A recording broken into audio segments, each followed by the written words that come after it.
It's the Voice Coach podcast with me, Nick Redman, your own personal voice geek, ready to guide you through getting the most out of your speaking voice.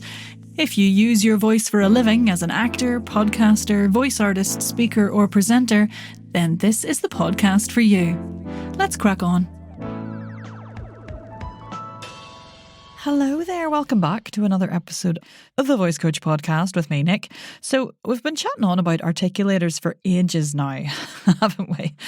Yada, yada, yada. We've done awareness and stretching, and we've started now into the energising toning element of the movable bits in the owl mouth that shape the sound. So happy days. I hope you've been adding some of that to your warm-up routine and maybe your cool-down or your reset routine. You know, this is all designed for you to just pop in there and have a wee play with in your day-to-day speaking life. This episode, we're going to give the owl soft palate a wee bit of a wake-up now. It's a bit of the articulatory system that can be a bit of a cheeky fecker. Excuse the swears. In case you need a reminder of what the soft palate is, it's that smushy bit at the end of the hard palate that sort of acts as the back door to the nasal cavity. I talk you through becoming aware of your soft palate and kind of feeling it in the episode where I take you on a tour of the articulators, number 33. So if you missed that one and you're like, yeah, but what is my soft palate though? Just pause, go back to 33 and have a wee listen to that one. Anyway, it's a cheeky fecker, and like I said in episode 38 on yawning to stretch the soft palate, someone once compared the soft palate. I can't remember who. If you're out there, please say hello. With me, they compared it to the naughty kid at the back of the class who basically needs to know that you're onto it so that it does what it's there to do. Basically meaning that it's there, it's hanging out, and if we wanted to join in with the rest of the class, or mouth/articulators, we need to wake it up every once in a while. Now, it's really useful to work on the soft palate for various reasons for voice. If you're somebody who feels a bit nasal or has had someone say, ugh, you're a bit nasal, apart from telling them to get in the sea, this exercise will be really great for you as it gives the soft palate a kick up the arse to kind of stay flexible and responsive and raise up after it's been used for making the sounds that it uses in speech. Or if you're someone who feels a bit denasal or adenoidal, as is often called, it's also a really good one because you can focus on the release phase of what we do with the soft palate when we're making sounds to let a bit more nasality into your tone for brightness or variety. And if you're someone who trips up over sounds like k, g, as in sing, then it's also great as the soft palate is the bit that makes those sounds along with the tongue. So here's what we're going to do to work on it. But as is the theme, I'm having a wee drinky. It's a Friday. I'll let you decide whether that's water or whether that's not water. Wink, wink. Anyway, we're going to use the sounds K and G, K and G. And what we're really going to do is focus in on what we can feel happening in the vicinity of the velum, or the soft palate, that's the snazzy term, and explore that a little bit. So we're going to think about noticing what we can feel happening when we make K, K and G. So we're going to think about what we can feel happening when we make a K, K. It's an unvoiced sound, so as if you couldn't hear it. And a G, G, the voiced version of that K sound. K, G, K, G, K, G. All right, move on. So I'd like you to, first off, make a lovely light K sound. Really light, just the K. No accidental schwa or neutral vowel sound after. So we're not going K, K right now. I want you to make that sound really slowly so you can feel the coming together of the tongue and the soft palate in the stop phase of that plosive. So the airflow gets stopped. And then that you can feel the bounce away again when we get the release phase of that plosive. The coming together and the release phase of the plosive. Now, I've got an episode coming on plosives soon, by the way. So if you're like, what the hell's a plosive? Please stay tuned. You don't need to know right now. So feel that coming together and then the bounce away. K, k, k, k.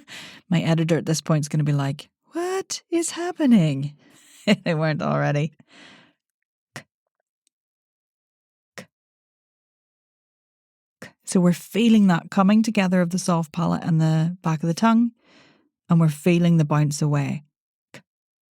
I've put a link in the show notes to an MRI scan of this sound being made. I know it's too much for a voice cake to handle. It's amazing.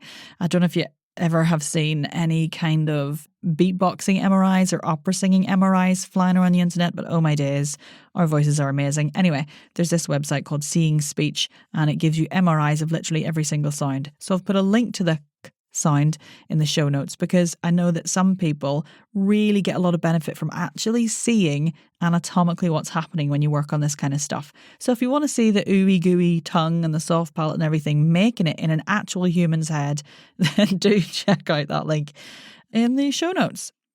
And if you ever work with me in a one-to-one, you'll notice when I do any work on soft palate, I do a little like mime with my hands. So I have my finger and my thumb. When I feel the soft palate and the tongue coming together, I bring my finger and my thumb together at the side of my mouth. And when they release, my fingers bounce apart again. So I kinesthetically have to kind of feel it happening and see it happening with my hands as well. I know. That's just one of my ways of learning.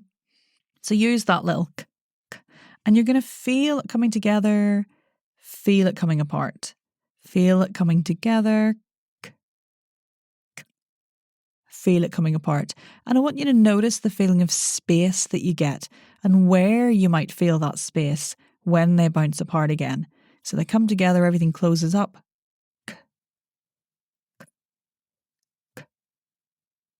And maybe one time you focus on what the tongue feels like the tongue is doing, and at one point you maybe focus on what it feels like the soft palate's doing. But you can sort of make it feel like the tongue is giving the soft palate a big kick upwards.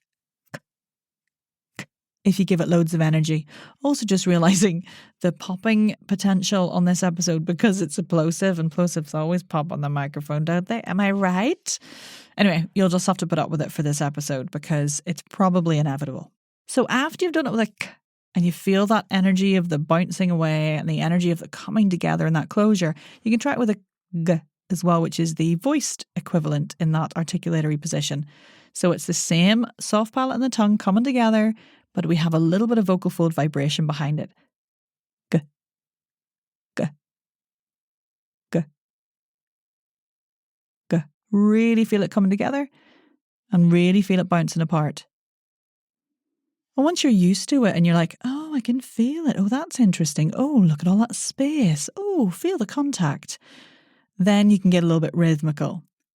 Ka, k, k, k, k, k, ga, ga, ga, ga, ga, k, ga, ga, ga, ga, ga, ga,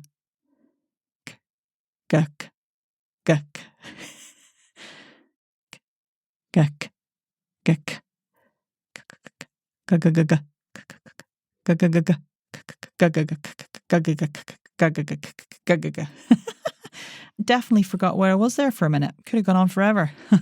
So what you're doing then is sort of drilling the movement of the k and the g, which is giving us that lovely extra response and the toning that we talk about with this energizing kind of exercise, so that anytime a k or a g comes up in speech, you get that lovely bounce and that lovely quick response. So if you do trip over k's and g's in the middle of words and that kind of thing, this is a great exercise to do.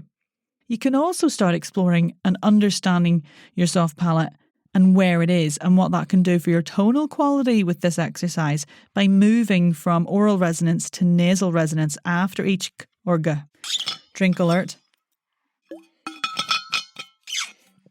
I should start selling the sound effects of drinking from a metal water bottle. I'd make a fortune. But yeah, if when you've made the k or the g, k or the g, what you can do is go straight into a nice gentle ah sound. Ka, ka, ka, ga, ga, ga. Doesn't really matter what vowel sound, but ah is like the lowest, most back kind of sound we can make. So it's quite nice to keep that tongue nice and low. But if you put your fingers on your nose when you're going k into an ah sound, or g into an ah sound. Put your fingers on your nose. Ka, ka, ka, ga, ka, ka. And what you can do is play with when you feel the vibrations in your nose. Because if you feel the vibrations in your nose, ka, ka, ka, it means you're accessing a little more nasal resonance. If you feel the vibrations less in your nose, ka, ka, ka, maybe completely out of your nose, then it means you're accessing that oral resonance. And when we access oral resonance, the soft palate is up and the nasal cavity is closed. And when we experience nasal resonance, the soft palate is down and the door to the nasal cavity is open, so the sound can sort of come out that way a little bit. That's a really nice way of understanding what's going on with the soft palate, how it affects vocal tone, and which position you might need your soft palate to be in order to find either of those places. So if you need more oral resonance, you're going to need the soft palate to be up. So practice lots of kicking upwards and focusing on that spring up. If you need nasal resonance, then focus on the space you can feel after the sound, ka, ka, ka, ka, ka, ka, and try and explore how you can let the soft palate drop down to access that nasal cavity. That's a lot of this for that and that for this, isn't it? I think we've got through it okay. Please go back and listen if you need extra clarification. So have a play. Because it's lovely for clarity, it's lovely for vocal tone, and it's lovely for vocal variety if you're into character work and that kind of thing too. And just between you, me and the walls, nasal resonance is much more useful for ordering drinks in very busy bars. Gin and tonic, please, because it really pings through the sound. There you go, a little lifestyle tip on how voice coaching can help you day to day. In another interesting way, it's a win-win. So give it a go, and I will see you in the next installment for, I think, everybody's favourite tongue twisters. I think will be the next one, unless something more important or necessary pops up in the meantime. Till then, laters. Thanks for listening to the Voice Coach podcast. For even more tips, tricks, exercises, and general crack, head over to our Facebook community, The Voice and Accent Hub. Thanks again.